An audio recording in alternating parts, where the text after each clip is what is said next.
Hello everyone, in this video we will study post-fertilization event, which is the last part of the sexual reproduction. We are already done with the pre-fertilization event and fertilization event. So if you have not subscribed to my channel or if you have not watched my initial videos, please do watch them before coming to this one. Now in the post-fertilization event, the primary thing to happen is the synthesis of the embryo. So embryo will be synthesized, and once embryo will be synthesized, then fetus will be forming from it. Now in the post-fertilization event, we are going to study 3 steps. One is cleavage, second is gastrulation, third is organogenesis in the fetus. And ultimately after this, the baby will be delivered from the mother's vagina. In the case of normal delivery, it happens like that. So let's get started with cleavage. Now you know that the site of fertilization was oviduct only. And in the oviduct, basically the ampulla isthmic junction was the place where the fertilization happened. Now the division after fertilization, the first haploid cell was zygote, as told by me in the fertilization video. So zygote is a unicellular structure. It will contain 46 chromosomes and it will be there in the oviduct. Now this zygote will divide rhythmically, means one after the other mitotic divisions will happen. Like here you can see, first division is happening, because of which 2 cells are formed. Now another mitotic division, if it will happen, then 4 cells will be formed, and so on and so forth. The cells will be increasing.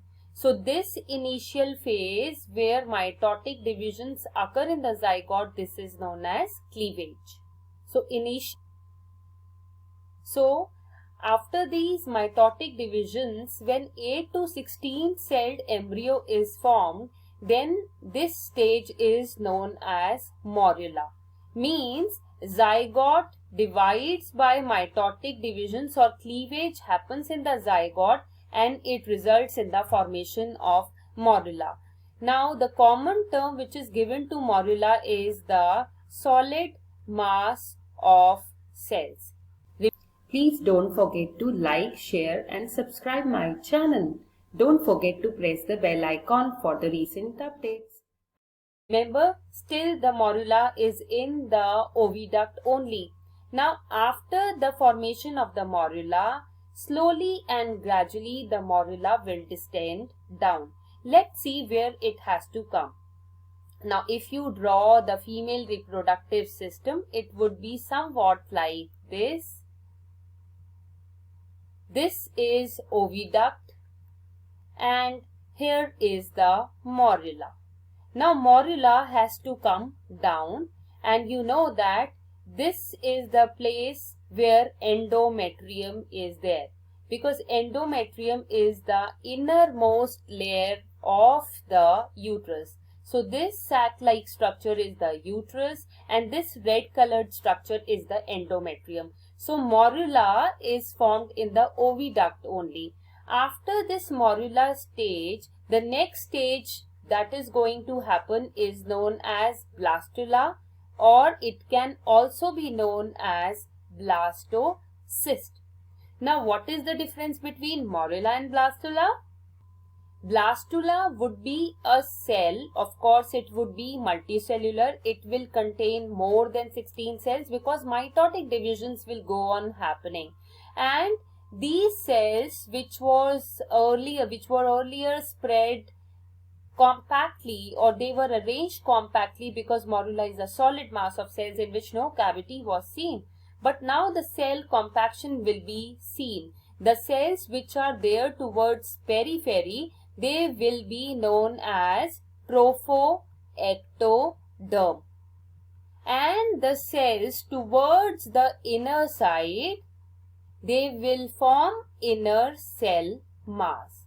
So inner cell mass will be there at one end, and this cavity which is seen in the center, this is a cavity at the blastula stage. That is why it will be known as blastocele.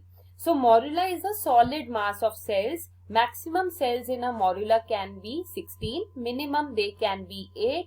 They are formed as a result of mitosis. Now slowly and gradually when morula will descend down, it will transform into blastula. Blastula has two prominent layers. One is tropoectoderm towards the outer side and the inner cell mass which is gathered at one end. The other end will be no more. The other end will be represented by the fluid-filled cavity, and this cavity is known as blastocele, right? So now this blastula has formed. Ultimately it will descend down and it will stick to the wall of uterus like this, right? So inner cell mass will be there and tropoectoderm will be there. Now what will happen as it will descend down? You have seen in the image which I have drawn that it has stick to the wall of uterus, and this process has got a specific name which is known as implantation. So implantation refers to fixing of the embryo to the uterine wall. And this is actually the stage where the human female, she is known as pregnant. So let's do one recapitulation here, that initially we had zygote, that was unicellular. Cleavage is happening. In cleavage, mitotic divisions happen. So the first formed cell would be the morula. Morula is actually a solid ball of cell. It is not one cell because it is a multicellular structure in which everywhere cells will be found.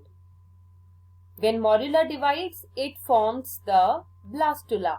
How blastula differs from morula? Blastula has a cavity which is known as blastocele. Its outer layer is known as tropoectoderm, and the cells present in the inner side, they gather at one end, and that is known as the inner cell mass. Now we have already discussed that blastula has already fixed with the wall of endometrium and implantation has already been occurred. Now what will happen? The uterine wall, the endometrium will grow around the tropoectoderm so that it should keep on holding it, right? Because embryonic stage has already been formed. Means the zygote has divided and it has become a multicellular structure. Now at this stage, this inner cell mass will be known as embryonal mass.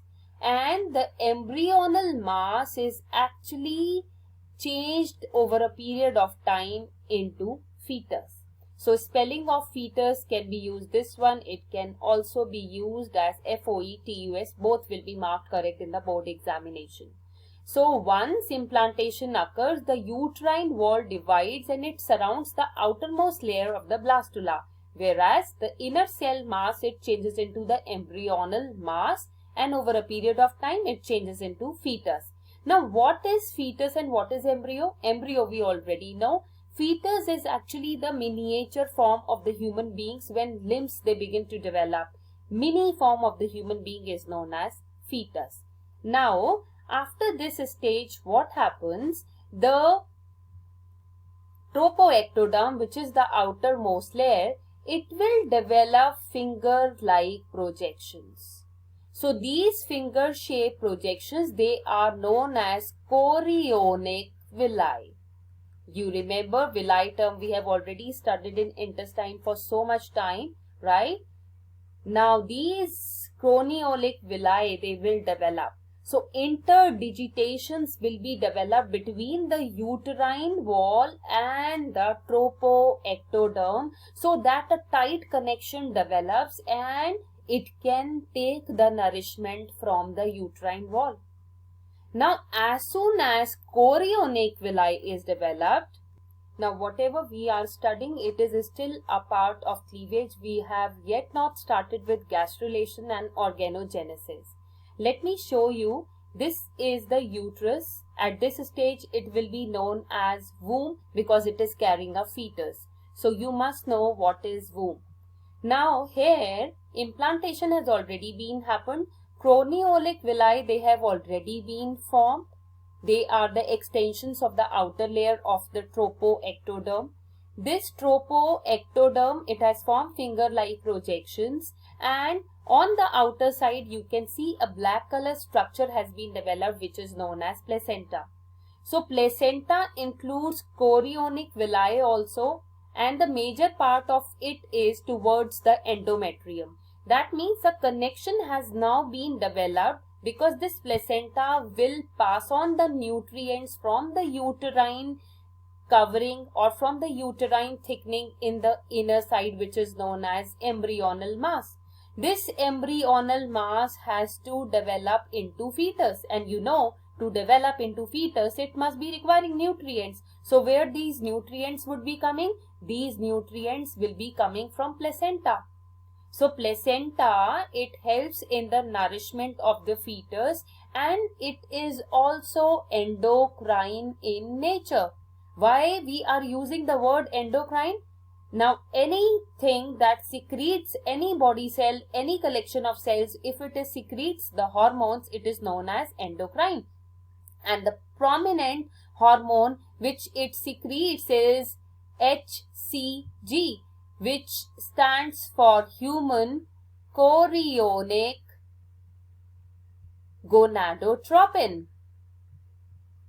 So whenever a woman is diagnosed as pregnant, then she is asked for the urine checkup, and in the urine the level of HCG is very high, and this signifies that the lady is pregnant. The other hormones which are produced by placenta are human placental lactogen, abbreviated as small h capital P capital L.